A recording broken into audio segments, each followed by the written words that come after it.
தொடர் மழை காரணமாக தாம்பரத்தில் உள்ள சுரங்கப்பாதை முழுவதும் மழைநீர் சூழ்ந்துள்ளதால் மக்கள் மிகுந்த சிரமத்திற்கு ஆளாகி வருகின்றனர்.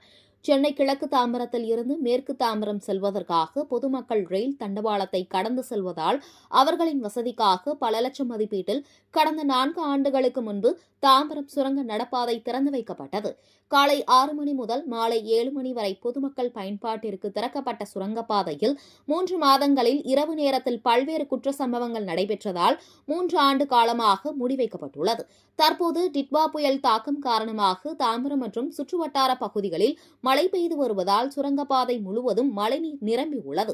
மேலும் சுரங்கப்பாதையை தாம்பரம் மாநகராட்சி, நெடுஞ்சாலைத்துறை மற்றும் ரயில்வே துறை அதிகாரிகள் பராமரிக்க வேண்டும் என்பதால் போட்டியின் காரணமாக சுரங்கப்பாதையில் இருந்து மழைநீர் வெளியேற்றப்படாமல் உள்ளது. இதனால் மக்கள் மிகுந்த சிரமத்திற்கு ஆளாகி வருகின்றனர்.